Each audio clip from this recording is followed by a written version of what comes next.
This video is solely a Kaido appreciation post. We're going to be talking about how Kaido is an amazing freaking villain. We also have comments from a subreddit we're going to go through as well and just see what people have to say about that. But in my opinion, Wano thus far would not have been such an amazing arc without Kaido's importance. Whether you like Wano or not, whether you think it drags on or maybe it has no tension, you have to admit that Kaido has been a massive highlight for this arc and One Piece as a whole. His feats have been insurmountable. It has tested Luffy's mettle more so than any villain prior. I remember the olden days of One Piece where they first mentioned the 4 Emperors of the Sea: Shanks, Whitebeard, Big Mom, and Kaido. Their designs were wonky. They looked ridiculous.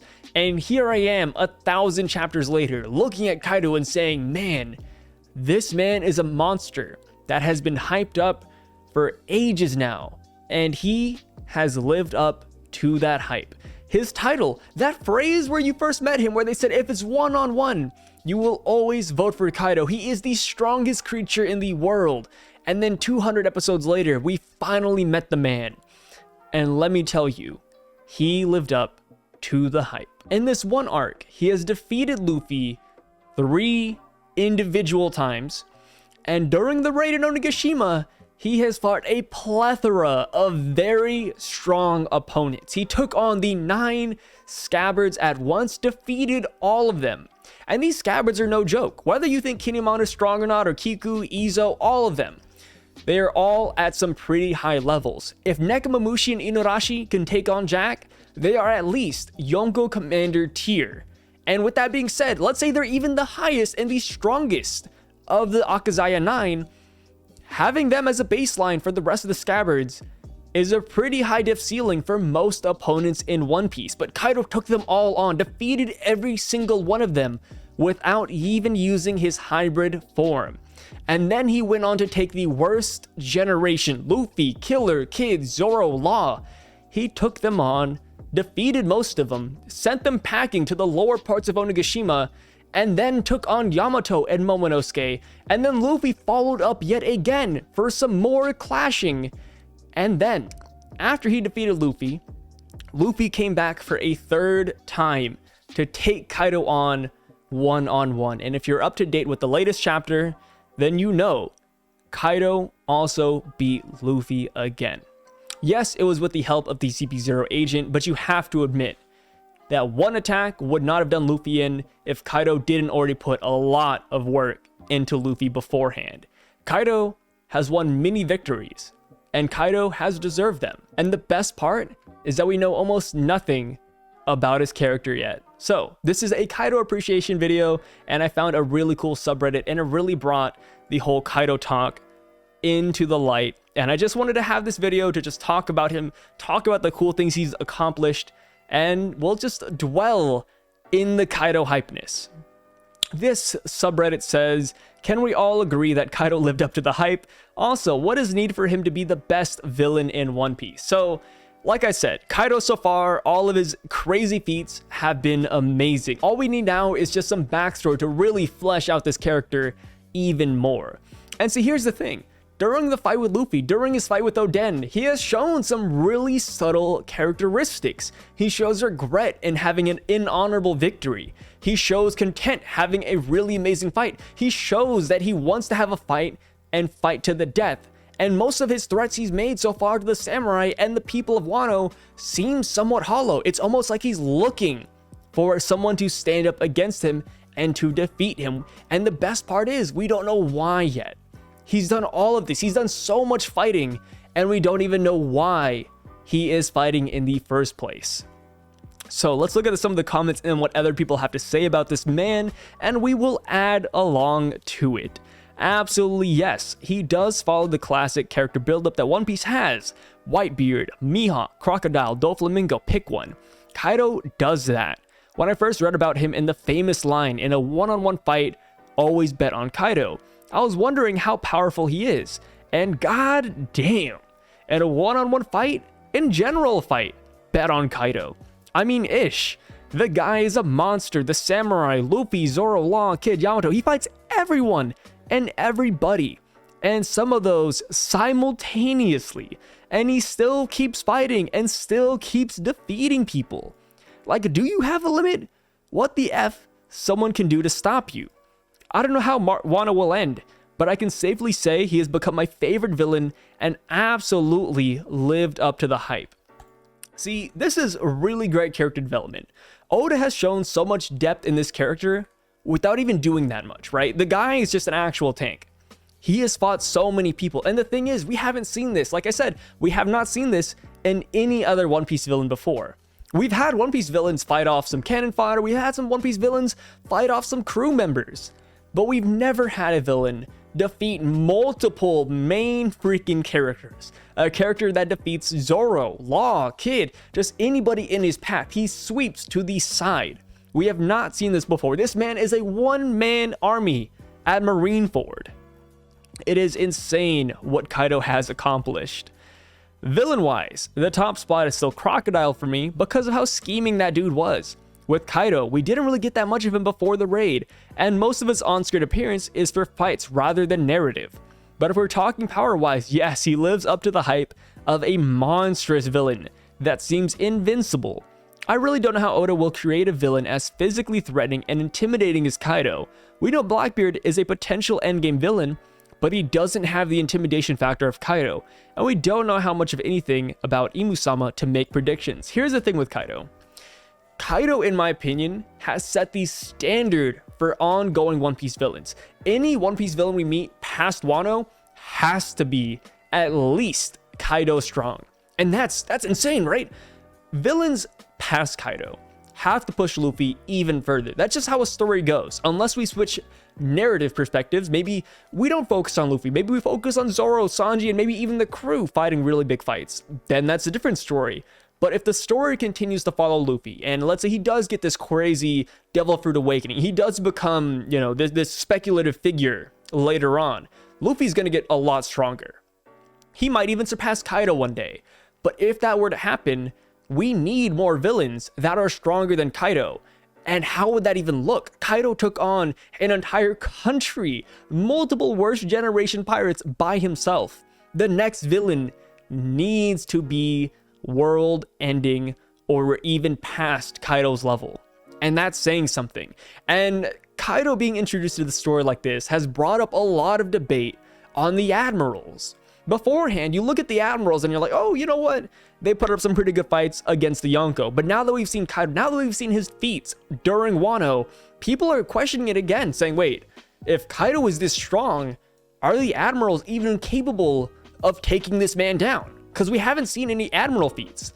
And Kaido being a monster, a powerhouse, a behemoth, how would any admiral stand up to this man based off of what we've seen on screen and in the manga? Alright, so this guy responds to the original post's question, which says, what is needed for him to become the best villain in One Piece? And this guy says, for me, it just depends now on how good his backstory is.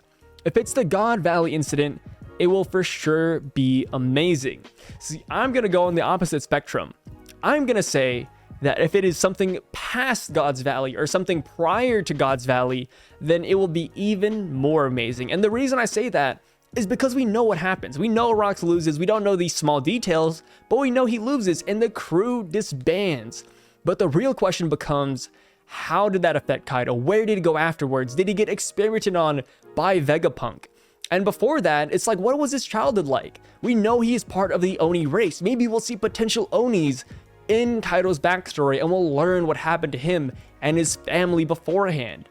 And there's so many interesting aspects Oda could do with Kaido. So I'm excited to see what happens here. The only villain to defeat plot armor. Bro, you guys remember how crazy it was when Luffy stepped up to Wano, Kaido was in his dragon form, and Luffy was like, yo, don't hurt my Nakama. And then he goes up to Wano, hits Kaido with Gear 4th, and we were like, yo, Kaido just hit the ground, he's in his dragon form, it didn't look too good. And then in the very next page, in the very next chapter, Kaido one-shots Luffy. One Raime Hake takes down our main freaking character. That is insane. And then here we are on the rooftop. You think Kaido is in his hybrid form, he's at his limit, you know, we've seen all he has to offer, and then the man pulls out some sake. This guy pulls out a bottle of sake and he starts drinking, showing us some more feats and some more strength that he has in his reserves. And not to mention, in the latest chapter, he legit pulled out observation, future sight haki. This man is a plethora of abilities we have not seen yet, and it is insane so far, man. Still waiting on that tragic backstory, and if the fish fruit made him look like a fish before a dragon, or if he was always just a Gyarados. Yes. So if you don't know, I mean, I'm sure everybody in the fan base knows if you're reading or watching this video, then you know that the fish model fruit is based off of a myth where we have a koi fish swim up a waterfall and become a dragon. And now it's like, wait, like, was Kaido actually a goofy looking fish this whole time and then he became a dragon, or what? I think that'd be pretty hilarious, but I can't see that happening. When I imagine a devil fruit, even a zone of a fish fruit, I still, for some reason, cannot imagine them swimming in ocean water. I just feel like they would drown, and that would kind of defeat the purpose of the whole fruit. As the strongest creature, yeah, he's lived up to the hype for me. Dude is a tank and has been fighting non-stop this whole time. If it's one-on-one, Kaido wins. Has been shown to be true at this point. He's got a lot of emotional depth for a character, which we've seen in recent chapters with his different drunken forms. They say a drunken mind speaks sober thoughts. If his backstory is like Dofi or Laws, I think everyone will think differently about it and start fanboying Kaido. They already are, to be fair. And then I say, I always thought he was a top tier villain. See, the thing is that when he's drunk, he gets very emotional. He blames himself a lot. He feels like he's not that good. He was upset about multiple things during his fight with Luffy. He even has flashbacks of Oden, and when he hit that final KO attack on Luffy in the latest chapter, he was broken by it, man. He was not happy with how he won. And not just that, I mentioned it earlier, but I feel like Kaido is a bad guy just so somebody could fight him. That's what it seems like to me. Because it doesn't really seem like he wants to be enslaving the people of Wano, but he's doing it, and he's asking them in the latest chapter, hey, I am going to enslave you guys. I am going to give you hell. I'm going to make your lives miserable. Villains are notorious for throwing threats like this out, but the way Kaido does it makes me feel like he's saying this just so somebody can defy him, just so somebody can stand up and give him more of a fight to potentially meet his own end. And I think that shows a lot of depth for somebody we know nothing about. I remember back when Rupees first started, that some claimed Kaido was more than a tank, while Big Mom was more of a DPS. Now, it can clearly be said that both of them are the most tankiest and DPS characters all around. This guy is throwing out like some RPG terms, bro. I guess you don't just wake up one day and get the title of Emperor. You damn well earn it. With this arc, Shanks and Blackbeard have a lot to live up to, and that's on top of everything they've done to hype themselves up. I recently made a video about how Shanks stopped Kaido from going to the battle at Marineford, and it's like, wait, how did Shanks do that? Did he fight Kaido to a standstill and then he sent him packing back home? Or did Kaido actually come to reason and negotiate with Shanks? Or maybe he even just respected Shanks' decision. And that itself speaks a lot of depth towards Kaido. And to be fair, if he fought Shanks, then oh my gosh, Shanks is a monster too. And I can't even wait to see what Shanks is capable of, especially since we know that he probably does not have a Devil Fruit at this point in time. Kaido definitely had his epic moments where he seemed like an overwhelming foe, though in between he also had some weaker moments. However, I don't think he's anywhere near being the best villain. Kaido's villainy is pretty indirect in my opinion. It's not like he has to do bad stuff, but the majority of bad stuff seems to be done under him or in his name. Kaido is simply a strong dude who wants to fight, drink, and sometimes try to kill himself. I don't think he really cares about the effects and impacts of his decisions. For example, he wants a mountain of weapons for his army, so he tells Orochi to have them produced in Wano, and then simply does not care what that does to the people it impacts. He also doesn't care that Queen creates deadly diseases, that Orochi rules like a tyrant, whatever Flamingo was up to, or whatever Caesar's pet project was. He's just apathetic as long as he can get what he wants. That's different from something like the sadism of Arlong or the cunning of Blackbeard. Yeah, he's cool, he's epic, and not just a strong, dumb guy, but most of the evil from him comes from not keeping his subordinates in check. I agree with that, but he also knows what he's doing, right? It's not just like, oh, like I'm gonna let my dudes rule. He literally, the last chapter said, yo, I'm not as nice as Orochi. You thought you had it bad with them? You're gonna have it bad with me. I'm gonna enslave everybody. You guys are gonna work endlessly in these factories. Kaido is trying to become this evil villain. Whether or not that's because of his personality, maybe it's because of his backstory, we don't know yet. There's a lot of depth to Kaido's character that I think has yet to be explored, and I'm excited to see what happens to his character. And it's going to be a tragedy once we lose Kaido in the story, because Kaido's character is just so overwhelming. He's such a menace, and I feel like after this arc, he just won't be here anymore. And that's my personal thoughts on it. But I feel like somebody will kill Kaido. I'm not a ZKK guy, right? Like, I don't think Zoro's gonna kill Kaido. But I feel like somebody will. Maybe not Luffy, maybe not, Joy. But what if Blackbeard shows up here? And what if he's the one who puts the kibosh on Kaido, thus fulfilling Kaido's wish of dying? But then again, not how Kaido wants to die. I think it would be poetic and very sad in a way. Like, imagine if Luffy beats Kaido, right? Some crazy miracle happens, Luffy beats Kaido, and then Kaido is happy that he's finally defeated. He finally has an opponent at his level. And maybe he even starts looking forward to life, saying, oh, now I have Luffy to spar with. I can just hit this dude up whenever I want, and boom, we have an amazing fight. And then right when he's looking forward to life again, Blackbeard shows up while Kaido is taken down by Luffy, while he's drained of his stamina, and Blackbeard takes this man out. Blackbeard already took down the world's strongest man after Akainu put in all of the work. So would it not fit his character to show up and take Kaido down, the world's strongest creature, after Luffy and all the people of Wano put in the work, thus fulfilling this tragedy of a character we know as Kaido? Alrighty, so that ended on a pretty sad note, but thank you guys so much for watching. Please consider liking and subbing down below. It really means a lot to me. And yeah, I really just wanted to make a lighthearted discussion video. No crazy theories today. This is really just a Kaido appreciation thread, and we're here for it, man. Kaido is a menace. He has changed how One Piece villains should be structured moving forward, and I think this man is a huge milestone for the One Piece community. So let me know your guys' thoughts down below. Do you think Kaido is the perfect villain? Is he the perfect enemy? Or no, do you think other villains did it better? In my opinion, I think Kaido is good for what he is, but there are other villains in One Piece that have really made me think a lot. And I'm gonna get a lot of crap for this one, but I actually think Hody Jones is a pretty dang good enemy. Not because of his character, not because of his abilities or fighting prowess, but I think Hody Jones had a really captivating backstory in my opinion.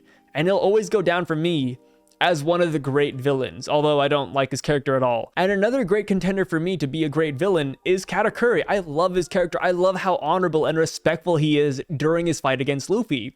And then even though we only get an iota of a backstory for the man, seeing him defend his brothers and sisters in Brûlée, it's like, whoa, this guy is really just trying to be the perfect big brother. He's just defending his family. And even though he's fighting Luffy and Luffy's trying to destroy all of that, he's willing to injure himself to have an honorable fight. And even though Luffy got injured during that fight, Katakuri was willing to take some of that damage on as well. And it's just like, I don't know, One Piece has a bunch of good villains to pick from, and honestly, I don't think there's a singular bad answer to choose from. And with that being said, let me know your favorite villains down below, and I'll catch you guys for tomorrow's discussion video. Peace out, y'all.